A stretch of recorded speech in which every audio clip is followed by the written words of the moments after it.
올해가 2019년인데요. 2000년생들이 이제 성년이 되는 그런 해입니다. 저희 아들을 비롯해서 이번에 고등학교를 졸업하는 사람들이 이제 여기에 해당됩니다. 얼마 전에 그 2000년생들의 특징을 신문에서 기획 보도를 한 것을 읽은 적이 있습니다. 2000년생들의 이 특징이 뭔가 하면 취업이나 결혼의 어려움에 대해서 힘들어하는 것이 아니라 숙명으로 여기면서 이제 잘 받아들인다는 겁니다. 그리고 미래의 큰 꿈을 품는 대신에 이제 자기가 하고 싶은 일을 찾아서 행복을 이제 누린다는 겁니다. 또 연애를 하더라도 이제 가성비를 이제 따지는데 연애에 빠져서 학점이 빵꾸 나는 일은 적고 자기 할 거 이제 다 하면서 연애를 이제 이렇게 다 따지면서 한다는 겁니다. 특히 스마트폰은 그 24시간 함께 한다는 겁니다. 그들의 특징을 한마디로 하면 이제 듣는 것보다는 이제 보는 것에 익숙해지고 또 생각보다는 이제 느낌에 따라서 행동하는 겁니다. 근데 이제 이런 특징이 이제 2000년대생들만 해당되는 게 아니라 모든 세대가 지금 이렇게 좀 이와 비슷하게 간다고 생각됩니다. 시편 49편은 이제 지혜시에 해당됩니다. 이 시편은 이제 시작하면서부터 들으라 하는 것을 재차 요구를 합니다. 또한 그 인생의 문제를 생각해 보라고 요구합니다. 이제 생각이 점점 없어지는데 인생의 이 문제들, 이 중대한 문제들을 생각하라고 그리고 들으라고 요청합니다. 이 시간에는 시편 49편의 절반만 이제 살펴보고 다음 주에 이제 나머지를 이제 살펴보겠습니다. 오늘 말씀을 이제 세 부분으로 나눌 수 있는데 이 첫 번째는 1절에서 4절까지 지혜와 명철의 말씀을 들으라고 하고 두 번째 부분은 이제 5절부터 8절까지인데 아무도 풀 수 없는 문제를 이야기하고 세 번째는 이제 9절부터 이제 12절까지인데 죽음의 어떤 보편성을 이야기합니다. 첫 번째로 지혜와 명철의 말씀을 이제 들으라는 겁니다. 1절, 2절을 우리 같이 한번 읽겠습니다. 뭇 백성들아 이를 들으라 세상의 거민들아 모두 귀를 기울이라 귀천 빈부를 막론하고 다 들을지어다. 이 뭇백성과 이 세상 거민들아 모두 들으라 하는데 이스라엘 백성들뿐만 아니라 모든 이방인이 다 들으라는 겁니다. 믿는 자들뿐만 아니라 믿지 않는 자들도 다 들으라는 겁니다. 이 귀천 빈부를 막론하고 이제 다 들으라고 하는데 사회적인 지위가 높거나 낮거나 부자이거나 가난하거나 모두 다 들으라는 겁니다. 이 모든 사람이 다 들어야 한다고 하는 것은 필수적인 가르침이라는 겁니다. 필수적인 가르침. 이게 이제 진리죠. 또 진리는 곧 하나님의 말씀입니다. 하나님의 말씀은 모든 분류와 계층의 사람들이 다 들어야 되는 아주 필수적인 가르침이라는 겁니다. 다른 건 뭐 이제 안 들어도 뭐 될 수 있는데 이 진리, 하나님의 말씀은 다 들어야 돼요. 모든 사람이 반드시 들어야 되는 그런 가르침입니다. 그래서 바울은 이제 사도행전에 보면 그 당시에 가장 무시받는 노예들뿐만 아니라 여자들에게도 이 복음을 전했고 또 자기를 싫어하는 유대인들과 다양한 이방인들에게 복음을 전했고 더 나아가서 이 귀족들과 군인들과 황제 그 가족들에게도 이제 복음을 전했습니다. 이 군인들과 귀족들과 황제의 가족들에게는 어떻게 복음을 전했는가 하면 재판을 받으면서 이제 그 변론을 해야 됐잖아요. 자기 변호를 해야 되는데 그게 더 복음인 거예요.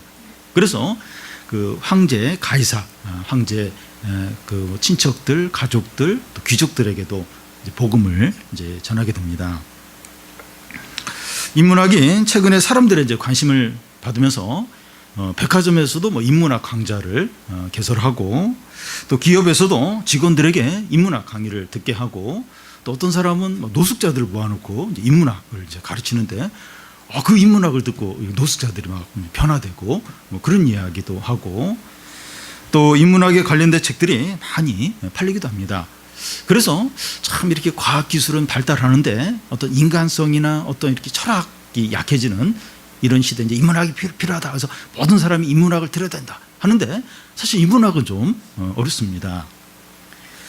그런데 하나님의 말씀은 어린이나 청소년이나 청년이나 장년이나 노인이나 공부를 많이 한 사람이나 배우지 못한 사람이나 누구나 다 알아들을 수 있습니다. 마음을 열기만 하면, 겸손하기만 하면 하나님의 말씀을 다 들을 수 있어요. 다 이해하고 깨닫고 은혜를 받고 구원을 받을 수 있습니다. 그래서 누구나, 모든 사람, 어느 계층 또 어느 신분에 있는 사람이든지 이 말씀은 다 들어야 된다는 거예요. 다 필수적인 가르침이라는 거예요. 그 말씀을 듣고 은혜를 받고 구원을 받아야 한다는 겁니다. 그러면 시편 기자가 가르치려고 하는 이 진리의 특징이 뭡니까? 3절 4절을 우리 같이 한번 읽겠습니다. 내 입은 지혜를 말하겠고 내 마음은 명철을 작은 소리로 읊조리로다. 내가 비유에 내 귀를 기울이고 수금으로 나의 오묘한 말을 풀리로다. 시편 기자의 마음 안에 명철이 있고 또 그의 입에서 지혜를 말합니다. 시편 기자가 하나님의 말씀을 전하는데 이 하나님의 말씀의 특징이 지혜이고 명철이라는 겁니다. 이 지식과 지혜, 또 똑똑한 것과 명철한 것의 차이가 이제 뭔가 하면 운전면허를 땄는데 운전을 못하고 영어 점수는 좋은데 외국인을 만나면 영어를 못하는 이거와 비슷해요. 이 지식과 지혜의 차이, 똑똑한 것과 명철의 차이가 이와 같습니다. 이 지혜가 어떤지 예를 들겠는데요. 이 솔로몬이 이스라엘 왕이 된 지 얼마 되지 않아서 두 창녀가 한 아기를 데리고 와서 서로 이제 자기 애라고 이렇게 주장을 합니다. 두 창녀가 같은 날 그 아들들을 이제 낳았는데 한 창녀가 이제 잠을 자면서 자기 애를 이렇게 깔아 뭉긴 거예요. 그래가지고 애가 이제 질식해서 죽었습니다. 그러자 그 창녀가 이제 그 옆에 있는 그 창녀의 애를 이제 죽은 애하고 이제 바꿔치기 한 거죠. 그러고 나서 이제 둘이 나와가지고 서로 이제 내 애기라고 이제 주장을 합니다. 그 방 안에는 CCTV도 없었고 오늘날처럼 머리카락 뽑아가지고 DNA 검사해서 누가 이렇게 친모인가 이제 이렇게 그걸 따질 수도 없어요. 이렇게 방법이 이제 없었습니다. 그때 이제 솔로몬이 재판을 하면서 칼을 가져오라 해서 서로 이제 한 아기를 놔두고 자기 애라고 주장하니까 반 잘라서 반씩 나눠주라고 그렇게 합니다. 그러자 이 가짜 엄마는 그렇게 하라고. 그래서 누구 애도 안 되게 그렇게 하라고 하는데 진짜 엄마는 울면서 막 소리를 지르면서 그 애 그냥 저 여자에게 주라고 이제 하는 겁니다. 그러자 이 솔로몬이 저 여자가 바로 진짜 엄마라고 하면서 애를 주라고 그렇게 이제 말합니다. 이것이 이제 지혜입니다. 지혜는 살아있고 실제적이고 본질적인 걸 다루고 생명을 살린 쪽으로 일하고 하나님의 뜻을 이룹니다. 지혜는 이제 하나님의 말씀에서 나옵니다. 시편 기자가 이런 지혜와 명철을 가졌기 때문에 4절 중간에 나오는 그 말씀을 나오는 이제 그런 말씀을 행할 수 이제 있습니다. 수금으로 나의 오묘한 말을 풀겠다는 겁니다. 여기서 이제 오묘한 말이라고 하는 것은 그 히브리어로 히돛이라는 말인데 수수께끼를 가리킵니다. 이제 수수께끼 하면 이제 삼손의 수수께끼가 이제 바로 생각이 나는데요. 삼손이 블레셋 사람들에게 낸 수수께끼가 뭔가 하면 먹는 자에게서 먹는 것이 나오고 또 강한 자에게서 단 것이 나왔는데 이게 뭐냐 이렇게 물어보니까 이제 블레셋 사람들이 못 알아맞혔다가 이 삼손의 부인에게 막 이제 이렇게 위협을 해가지고 이제 알아낸 게 뭔가 하면 사자보다 강한 것이 없고 꿀보다 단 것이 없다. 이게 이제 답입니다. 삼손의 수수께끼는 가벼운 문제입니다. 근데 지금 시편 기자가 여기서 다루는 수수께끼는 인생의 깊고 중대한 어떤 문제를 이제 이렇게 다룹니다. 그게 이제 지금 이 시편의 그 시편 기자가 지금 말하는 이 수수께끼는 어떤 인생의 깊은 문제, 아주 무거운 그런 문제를 지금 가리킵니다. 인생의 수수께끼들이 어떤 것입니까? 예를 들어서 이 사춘기 자녀를 어떻게 신앙적으로 양육하느냐, 이제 하는 겁니다. 저는 대학 4학년 때부터 한 40 년 정도, 30년 정도 좀 넘게 이제 청소년 사역을 계속 해왔기 때문에 저는 이 청소년 사역에 있어서 이렇게 자신감을 이 청소년을 이렇게 양육하고 이런 거에 대해서 자신감이 있었습니다. 그런데 이 사춘기 자녀를 양육하면서 진짜 모르겠는 겁니다. 진짜 모르겠던 거예요. 이제 조금 깨달은 것은 기도하고 기다리고 용납하고 화를 내면 안 된다. 이런 걸 이제 그 정도 이제 조금 이제 알게 됐습니다. 자녀의 대학 입시와 진로를 어떻게 해야 됩니까? 또 취업이 어려운데 어떻게 이 취업 문제를 해결해야 됩니까? 결혼을 해야 하나 하지 않아야 되나? 또 결혼은 누구랑 해야 되나? 또 이 부부 사이에서 이 갈등이 생길 때, 참 매번 이제 갈등이 생겨야 되는데 이걸 어떻게 이제 풀어야 됩니까? 퇴직 후에 어떻게 생활을 해야 되나? 노후 준비는 어떻게 해야 되나? 어르신들을 모시는 문제는 어떻게 해야 되나? 이런 것들을 이제 하나님 뜻대로 하는 게 수수께끼예요, 수수께끼. 그냥 이렇게 믿음이 없으면 그냥 이렇게 인간적인 방법으로 이렇게 적당히 이제 할 수 있는데 이렇게 하나님 뜻대로 이런 문제들을 어떻게 해야 되나? 이게 수수께끼예요, 이게. 너무나도 이제 어려운 문제들입니다. 이런 문제들은 간단하지 않아요. 쉽지 않습니다. 성경 말씀을 알지만 실제로 어떻게 할지는 모르는 겁니다. 성경 말씀 알아요. 아는데 실제로 이런 문제를 어떻게 해야 되는가? 어려운 겁니다. 그래서 지혜와 명철이 필요합니다. 시편 기자는 지혜와 명철로 이제 인생의 수수께끼를 이제 풀려고 합니다. 그런데 시편 기자는 이제 다른 사람을 이제 가르치기 전에 먼저 이제 해야 될 일이 이제 있다는 겁니다. 그게 이제 뭔가 하면 4절 앞에 보면 내가 비유에 내 길을 이제 기울인다는 겁니다. 이제 여기서 비유는 이제 마샬인데 교훈 가르침을 이제 의미합니다. 그래서 이 비유라고 하는 것은 어떤 가벼운 말이 아니라 어떤 중대한 이제 그런 말을 이제 가리킵니다. 내가 중대한 가르침에 내 길을 기울인다는 겁니다. 이 무슨 말인가 하면 시편 기자는 내가 먼저 듣고 배우고 적용을 한다는 거예요. 내가 이제 내 귀를 기울인다 하는 것은 내가 먼저 듣고 배우고 적용을 한다는 겁니다. 시편 기자는 진리를 다른 사람에게 가르치기 전에 자기가 먼저 배우고 실천하는 겁니다. 이 말씀을 가르치는 자는 자기를 먼저 가르쳐야 됩니다. 제가 말씀을 이제 가르치면서 힘든 부분 중에 하나가 바로 이겁니다.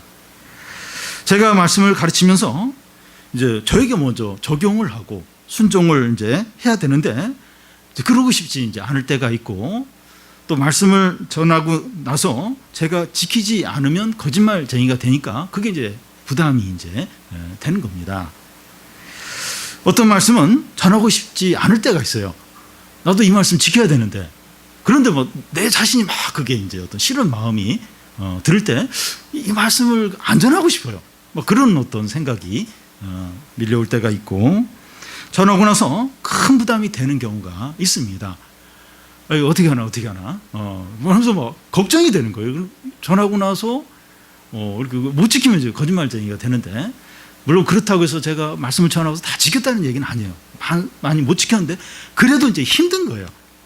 이렇게 설교하고 나는 이제 이렇게 안 지키고 그럼 이제 거짓말쟁이가 되는 거고 외식자가 되는데 이게 그런 생각이 들면서 이제 마음이 많이 이제 무거울 때가 있습니다.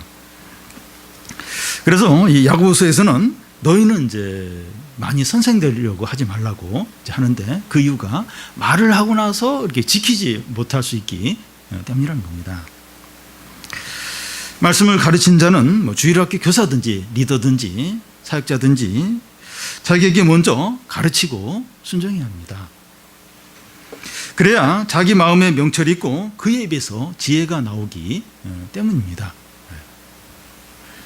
그렇게 할 때 인생의 수수께끼를 푸는 지혜를 갖게 됩니다.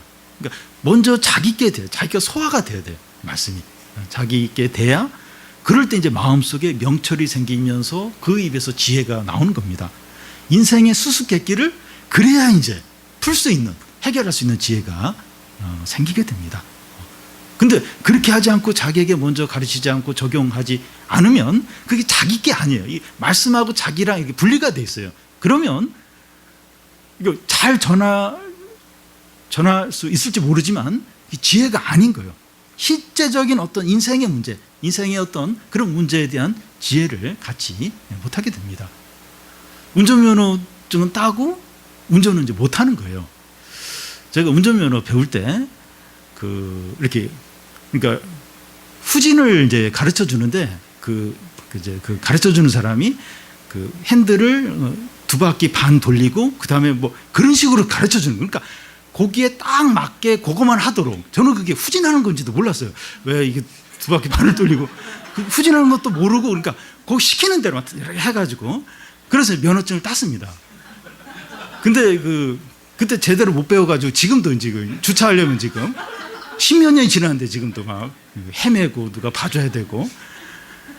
그러니까 뭐 그런 식으로 이제 이게 지혜가 아니죠. 지혜가 아니라 지식이죠. 이런 부분은. 그러니까 하나님 말씀을 이제 자기에게 적용하지 않고 이제 자기께 이제 안 되면 말씀은 아는데 현실 문제에서 아무런 이렇게 못하는 거 못하고 모르고 아무거나 아무 이제 의미가 없는 것이 되어버리는 겁니다. 그래서 자기가 그 말씀을 소화하고 내 것으로 만들고 가르치고 힘들죠. 힘들어요. 근데 이제 그걸 해야 이제 지혜가 이제 생기고 명철이 생기게 됩니다. 두 번째는 아무도 풀지 못할 수수께끼입니다. 6절에서 이제 8절까지 우리 한 절씩 교대로 읽겠습니다. 자기의 재물을 의지하고 부유함을 자랑하는 자는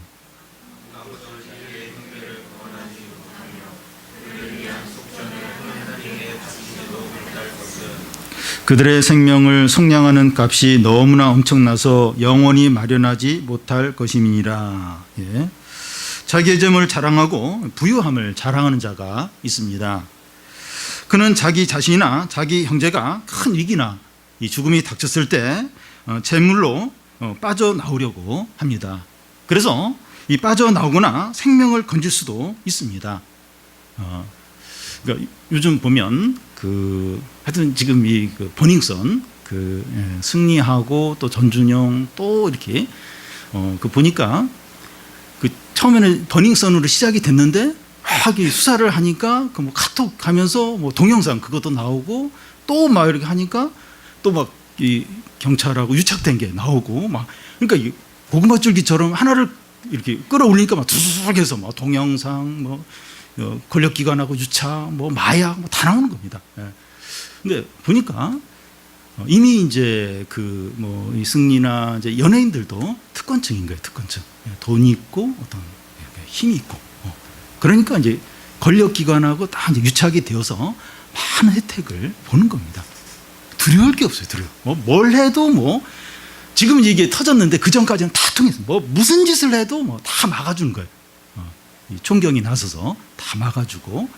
그러니까 이 사회에서 딱 특권층이 되면 권력기관이 딱 붙어요. 유착이 되면서 서로 이제 혜택을 주고 또 이렇게 서로 이제 뇌물을 주고. 그러니까 못할 일이 없는 거예요.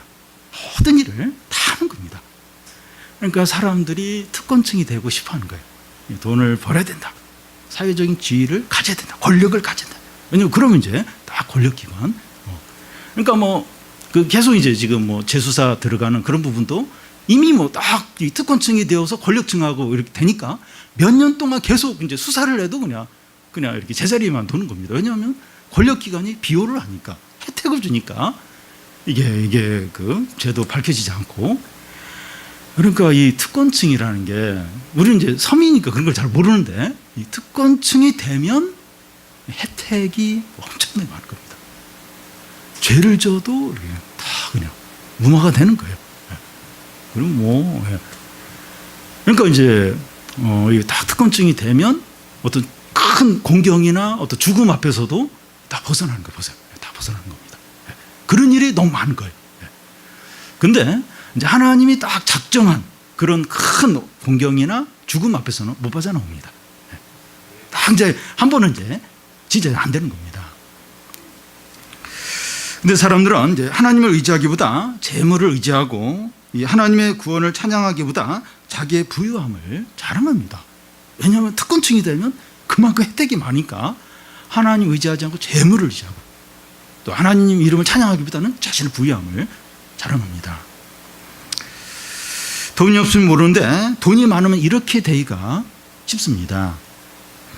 그래서 가난한 자 가운데서 하나님을 의지하는 것보다 부유한 가운데서 하나님을 의지하는 게 더 어려워요.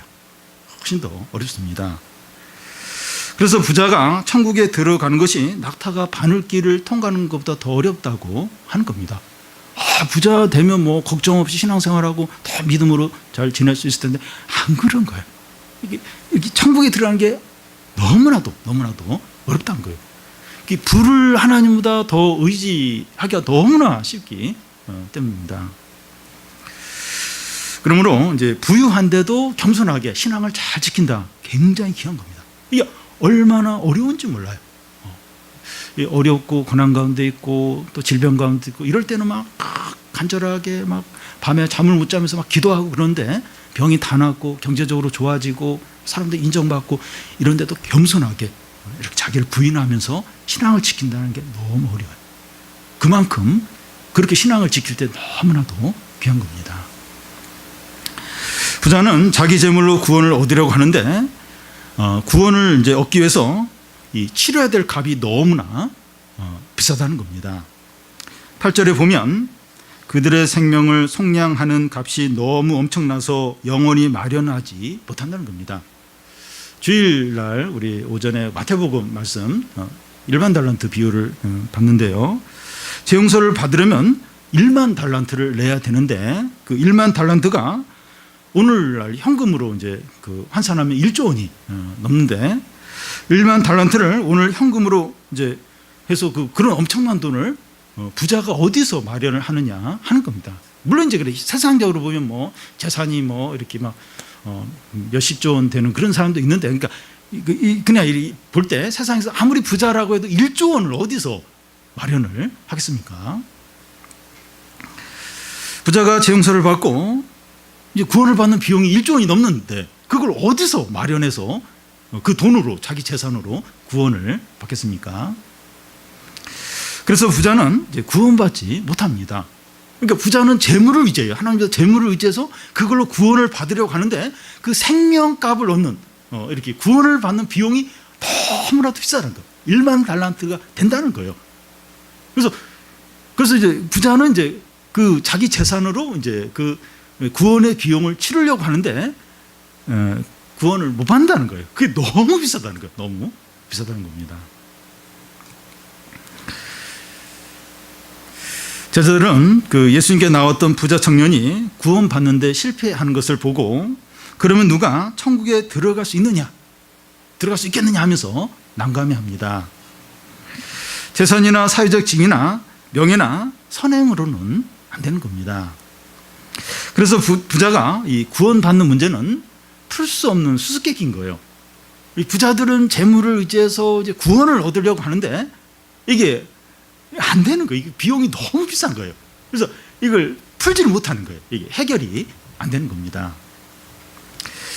그런데 신약에 사는 우리들은 이제 구원받는 길을 알고 있습니다. 하나님의 긍휼과 은혜로 예수 그리스도의 죽으심을 믿음으로 이제 구원을 이제 받게 됩니다. 예수 그리스도의 피값으로만 죄용서를 받고 구원을 받죠. 그리스도의 피값 이걸로 이제 구원을 받습니다. 영생을 얻게 됩니다. 부자든 가난하든지 오직 믿음으로만 구원을 받죠. 믿음으로만 구원을 받습니다. 아무도 풀지 못하는 수수께끼가 믿음으로만 풀려요. 그러니까 이제 부자는 하나님보다 어떤 재물이나 사회적인 지위를 의지해요. 딱 특권층이 되면 뭐 이렇게 사회적으로 혜택을 많이 받으니까 구원도 가능하지 않을까 그렇게 생각을 하는 겁니다. 근데 그걸로는 안 풀려요. 이 구원의 문제가 해결이 안 돼요. 풀리지 못하는 수수께끼입니다. 근데 이 수수께끼, 이 구원의 수수께끼는 이제 다 믿음으로만 하나님의 은혜로만 이제 풀리게 됩니다. 세 번째는 이 죽음의 보편성입니다. 부유하고 사회적인 지위를 가진 자들이 생각하는 게 뭡니까? 이 사람들이 생각하는 게 뭘까요? 구절을 보면 그가 영원히 살아서 죽음을 보지 않을 것인가. 모든 사람이 영원히 사는 걸 원하지만 이 부유하고 사회적인 지위가 있는 사람들은 더더욱 원합니다. 특권층들은 더더욱 이것을 원합니다. 진시황은 영원히 살고 싶어서 신하들을 온 세계에 보내서 불로초를 구해오도록 했습니다.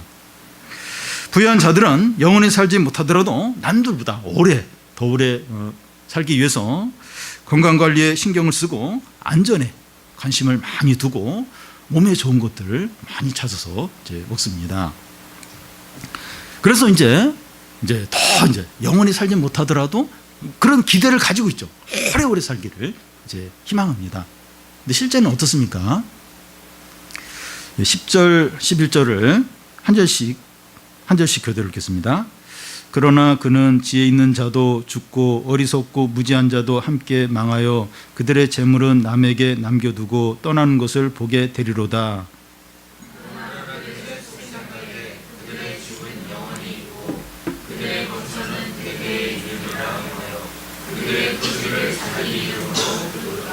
네. 11절 앞에 보면 그러나 그들 속 생각에 하는데 그들이 속으로 이제 무슨 생각을 하는가 하면 우리 집은 영원하고 우리는 대대에 걸쳐서 살게 된다는 겁니다. 우리 집 영원하고 나는 이 집에서 영원히 대대로 산다 이렇게 속으로 이제 생각을 합니다. 그리고 이 그들의 토지를 자기 이름으로 부른다고 하는데 이건 등기하는 것을 이제 자기 이름으로 등기하는 것을 이제 말하기도 하고 또 이 박지성 선수가 고향에 박지성 거리를 이제 이렇게 시에서 이렇게 만들어줬다 그래요. 이제 그런 식으로 그 토지에 자기 이름을 이제 붙여서 그 자기 이름이 영원히 이제 불려지도록 하는 것을 이제 말합니다. 자기는 영원히 살 것처럼 하는 거예요.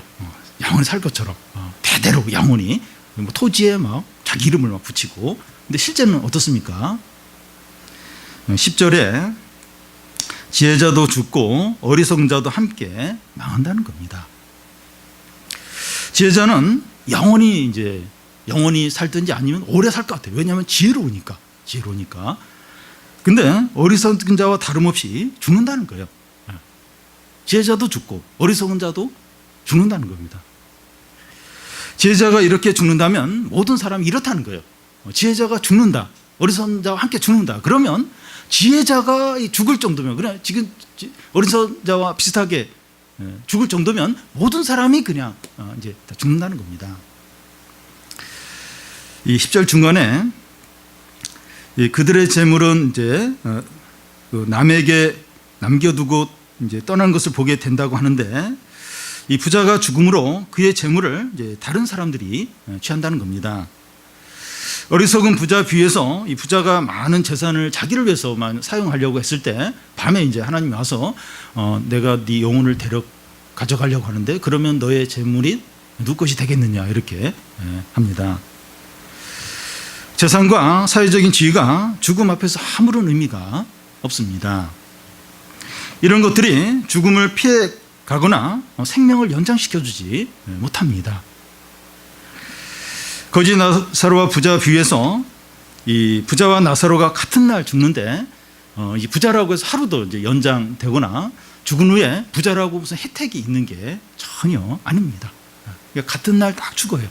뭐 부자든지 거지 나사로들 똑같이 죽어요. 그리고 뭐 과거에 그 세상에 있을 때 부자였다고 해서 또 죽은 후에 무슨 이렇게 특별 어떤 호텔에서 이제 지내고 전혀 아닙니다. 오히려 이제 이 부자는 이제 지옥에 가서 엄청난 고통을 당하게 되죠. 그래서 이 부나 사회적인 지위나 권세나 이게 이 죽음의 문제에서는 아무런 영향을 못 줘요. 죽음을 피하게 할 수도 없고 생명을 더 연장시켜 주지도 못합니다. 이제 막 목숨이 막 이렇게 넘어가는 사람에게 막 그 100억을 내놓으면서 하루만 한 달만 더 연장시켜 달라고 안 돼요. 이 돈으로 그걸 못 막습니다.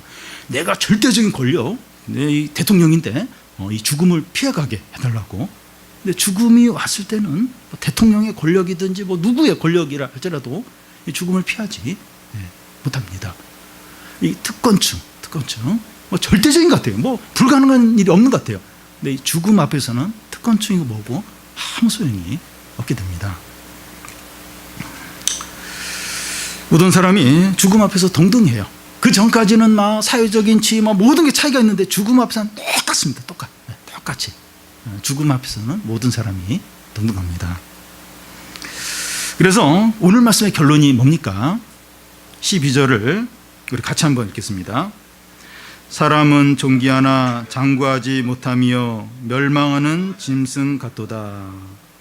사람은 존귀하나 하는 것은 부자나 권세 있는 자를 이제 가리킵니다. 또 장구하지 못하며 하는데 그 원문의 뜻은 하룻밤을 세우지 못한다는 겁니다. 인생이 너무나 짧다는 겁니다. 또 이게 멸망하는 짐승 같다고 하는 것은 도살당할 짐승이나 야생에서 보면 이 사자에게 얼룩말이나 멧돼지나 사슴이 확 잡혀서 막 이렇게 먹잇감이 되는 걸 볼 수 있어요. 그런 짐승을 가리킵니다. 이 방금 읽은 말씀의 의미는 부자이고 권세자인데 하룻밤을 세우지 못하는 것과 같이 인생이 너무나 짧은데 그 사실을 깨닫지 못하고 교만한 자는 멸망하는 짐승과 같다는 겁니다. 그러니까 이 부자와 권세자인데 하룻밤을 세우지 못하는 것처럼 인생이 너무나 짧다는 거예요. 근데 그걸 인정을 안 하는 거예요. 인정을 안 하고 교만한 거예요. 자신의 가진 걸 의지하면서 교만하고 자랑하면서 사는 거예요. 이런 사람은 이 멸망할 짐승과 같다는 겁니다. 그러니까 우리가 볼 때는 그 권력, 부, 사회적인 지위 대단하죠. 특권층이 누리는 그런 것들 대단하죠. 뭐 절대적으로 여겨져요. 근데 그걸 믿고 교만한 자는 멸망당할 짐승과 같다는 거예요. 그 야생에서 그 막 사자의 단숨에 물려서 막 먹잇감이 되는 얼룩말, 멧돼지, 사슴 그런 짐승, 도살당할 짐승에 불과하다는 겁니다. 실상이 그렇다는 거예요. 대단해 보이고 막 그 사람이 되고 싶어요. 그리고 막 부럽고. 근데 전혀 그런 게 아니라는 거예요. 멸망당할 짐승과 같은 분이라는 겁니다. 여러분, 우리 인생은 너무나도 짧습니다. 금방 40대가 되고 50대가 되고 60대가 됩니다. 제가 가끔 듣는 이야기가 흰머리가 많이 늘었네요. 이렇게 한마디씩 해요. 저도 깜짝깜짝 약간씩 놀랐는데 점점 흰머리가 이제 늘어납니다. 얼마 전에 그 유스케빈 캠프 장소를 이제 이렇게 정하면서 앞으로 이제 3번 할 장소를 미리 이제 예약을 했습니다. 이제 미리미리 이제 해야 되니까 하면서 드는 생각이 그 3번 이렇게 다 참석할 수 있을까 그런 생각이 들더라고요. 저에게 무슨 계획이 있어서가 아니라 사람 일은 모르는 거예요. 그러니까 뭐 그런 생각 평상시 안 하는데 이렇게 1년 반 전까지 이제 후까지 이제 그걸 이제 미리 예약을 하면서 미래의 일을 생각을 해보는 겁니다. 무슨 일이 일어날지 모르는 거예요. 그러니까 내년에 무슨 일이 일어날지, 6개월 후에 무슨 일이 일어날지 모르는 겁니다. 그러니까 인생이 너무나도 짧습니다. 그래서 야고보서에 보면 인생은 아침 안개와 같기 때문에 하나님이 허락하시면 내가 이 일도 하리라 저 일도 하리라 그렇게 말하라고 합니다. 어떤 사람이 막 이렇게 막 계획을 세우면서 막 자랑을 하는 거예요. 그런 사람에 대해서 우리의 인생은 아침 안개와 같으니까 하나님이 허락하시면, 하나님이 오늘 호흡을 주시면 이 일도 하고 저 일도 하고 그러는 것이지 막 1년 후 10년 후 막 계획을 세우고 내가 이렇게 하고 돈을 얼마나 벌고 내가 뭘 하고 뭐 그렇게 될 수도 있는데 안 될 가능성도 많다는 겁니다. 사람이 그렇다는 거예요. 인생이 너무나 짧고 풀의 꽃처럼 시들고 이 꽃이 떨어진 것처럼 그 영광이 한순간에 사라지게 되고 지금 우리가 누리는 거 한순간에 다 내려놔야 될 때가 올 수 있다는 겁니다. 우리 인생은 진짜 짧고 우리가 가진 것들이 우리를 지켜주지 못하고 구원해주지 못합니다. 그런데 이런 사실을 인정하지 않고 교만한 자는 멸망할 짐승과 같다는 겁니다. 사람들 그렇게 인정을 안 해요. 자기는 영원히 살 것처럼 다 다 그렇게 생각합니다. 그리고 뭐 자신이 가진 이게 절대적으로 여기고 이걸로 뭐든지 할 수 있다고 그러면서 그걸 의지해요. 그런 사람이 멸망당할 짐승과 같다는 겁니다. 그 실체가 그 사람들의 최후를 보면 그렇다는 거예요. 너무나도 비참한 거예요. 아무것도 없는 겁니다. 아무것도 이제 없는 겁니다. 재산과 사회적인 지위와 명예와 쾌락을 하나님보다 더 사랑하고 우선하는 자는 멸망당할 짐승과 같다는 겁니다. 그리고 대부분 다 그렇게 해요. 대부분 하나님보다 다른 거 다 의지해요. 다른 거 더 사랑합니다. 멸망당할 짐승 같다는 거예요. 비참한 거예요. 진짜 아무것도 없는 거, 아무것도. 대단해 보이지만 아무것도 아니에요. 보잖아요. 그 자신의 그런 지위와 권력과 명예와 인기를 이제 의지하고 이렇게 교만했다가 이렇게 검찰에 수사받고 하루아침에 몰락하고 그런 사람들 너무나 많이 보잖아요. 멸망당할 짐승과 같은 거예요. 그걸 지금 우리의 현실 세계에서 보고 있는 겁니다. 우리는 이 멸망당할 짐승 같은 어리석은 자가 되지 않고 지혜로운 자가 되어야 됩니다. 근데 우리가 어리석은 자가 되기가 너무 얼마나 어리석은지 몰라요. 뭐 저도 좀 그렇고 얼마나 눈에 보이는 지금 대단해 보이는 거기에 얼마나 마음을 빼앗기고 그걸 더 의지하고 그래도 이렇게 보이는 게 중요하고 결과가 중요하고 그래도 남보다 나은 게 대단하고 또 뭔가 좀 이렇게 뭔가 이렇게 남에게 자랑할 만한 그게 중요하고 그러기가 얼마나 쉬운지 모른다는 거예요. 그래서 어리석은 자가 되기가 얼마나 쉬운지 모른다는 겁니다. 지혜로운 자는 어떤 자입니까? 하나님을 경외하죠. 다른 걸 이렇게 의지하는 게 아니라 하나님을 경외하고 그리고 자기를 자꾸 부인해요. 자기를 어린아이 같이 돼요. 어린아이 같이 되고 이렇게 말씀에 제한받고 말씀에 순종하고 바보죠. 세상은 바보예요. 바보. 왜 어린아이 같이 그래? 자기를 주장하고 더 이렇게 막 이렇게 뭔가를 이렇게 갖고 한 자리라도 더 올라가고 그래야지 왜 어린아이 같이 되고 왜 자기를 부인해? 바보 아니야, 바보? 근데 지혜로운 자가 그런 자입니다. 여러분, 지혜로운 자로 이렇게 좀 사는 게 좀 쉽습니까? 절대로 안 쉽습니다. 마지막 5절을 보면 우리 같이 한번 읽겠습니다. 죄악이 나를 따라다니며 나를 에워싸는 환난의 나를 내가 어찌 두려워하랴. 시편 기자를 이제 에워싼 자들이 있어요. 에워싸서 이제 이렇게 힘들게 하는 자들이 있는데 그들이 누군가 하면 오늘 본문에 나온 부자이고 권세 있는 자들입니다. 그들이 이제 성도들을 둘러싸고 조롱하고 공격을 합니다. 조롱을 해요. 그러니까 이렇게 성도들 주위에 다 이렇게 좀 가진 자들, 좀 힘 있는 자들이 둘러싸우면서 계속 조롱을 합니다. 조롱을 하고 또 공격도 하고. 왜냐하면 이렇게 믿음을 가진다고 하면서 이렇게 타협도 안 하고 또 막 이렇게 자기들에게 아부도 안 하고 이러니까 미워해요. 이렇게 힘 있는 자들이 이렇게 둘러싸서 공격도 하고 조롱도 하고 비난도 합니다. 근데 우리는 그들의 마지막이 멸망당할 짐승처럼 되는 것을 알고 있습니다. 그들의 마지막, 이렇게 하나님을 두려워하지 않고 이렇게 자신의 힘과 가진 것을 자랑하고 의지하는 자들의 마지막이 어떻게 될까? 그걸 우리는 알고 있습니다. 그래서 우리들은 그런 자들을 부러워하거나 두려워하지 않아야 됩니다. 부러워하지 않아야 돼요. 부러워하지 않아야 돼요. 사실 부러워요. 뭐 집이든지 자동차든지 또 뭐 사회적인 지위든지 뭐 입은 옷이든지 뭐든지 막 부럽고 막 나도 막 그렇게 되고 싶고 근데 부러워하지 않아야 돼요. 하나님 없이 이렇게 그런 걸 의지하고 자랑하는 자들 절대로 부러워하지 않아야 돼요. 절대로 상처받지 않아야 됩니다. 열등감을 갖지 않아야 돼요. 침체가 되지 않아야 됩니다. 신앙이 무슨 소용이 있나? 나도 저렇게 하고 싶은데 저렇게 갖고 싶은데 저렇게 누리고 싶은데 절대로 부러워하지 않아야 돼요. 절대로. 그리고 그들이 하는 말들 그들의 위협들 두려워하지 않아야 돼요. 위협을 해요. 위협을 또 무슨 이해관계가 얽혔든지 그러면 막 그 특권층 그 그런 막 이렇게 그런 사람들이 위협을 하고 또 막 빼앗아 가려고 두려워하지 않아야 됩니다. 그래도 절대 불허하거나 두려워하지 않아야 됩니다. 우리는 멸망당할 짐승같이 살 수도 있고 지혜로운 자로 살 수도 있습니다. 우리도 둘 중에 하나예요. 둘 중에 하나. 이렇게 멸망당할 자로 자같이 살든지 아니면 지혜로운 자로 살든지 둘 중에 하나입니다. 부와 성공과 명예와 쾌락을 쫓아서 멸망당할 짐승처럼 사는 것보다는 가난하고 질병 가운데 있고 고난 가운데 있더라도 지혜로운 자로 사는 게 낫습니다. 우리 좀 생각을 해야 돼요. 어느 게 더 나을까?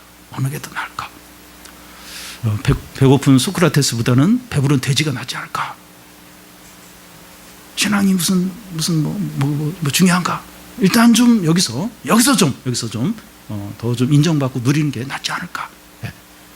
멸망당할 짐승처럼 사는 것보다는 좀 가난하고 좀 이렇게 누리지 못하고 힘들다 할지라도 지혜로운 자로 사는 게 낫습니다. 네. 낫습니다. 네. 그러니까 얼마 전에 3.1전 100주년 3.1절이 됐는데 그때 참 보면 참 여학생들 또 노인들 청년들 학생들 또 창녀들까지도 막 이렇게 독립운동하면서 막 잡혀가기도 하고 또 총 맞아 죽기도 하고 그런데 또 이제 한쪽 부류에서는 이렇게 아부하면서 그런 3.1운동 하지 못하도록 그런 식으로 이렇게 하지 말라고 막 그걸 자제시키는 그런 부류의 사람들 또 3.1운동을 반대하는 또 일본에 이렇게 붙어서 이제 그런 사람들도 있었습니다. 그러니까 참 이렇게 현실적으로 내가 그 시대에 있으면 어느 편에 섰을까? 총 맞고 두들겨 맞고 감옥에 갈 것인가 이렇게 아니면 아부를 할 것인가? 아부를 해서 당장의 어떤 편한 걸 추구할 것인가? 그러니까 참 이게 현실적으로 이게 어려운 거예요.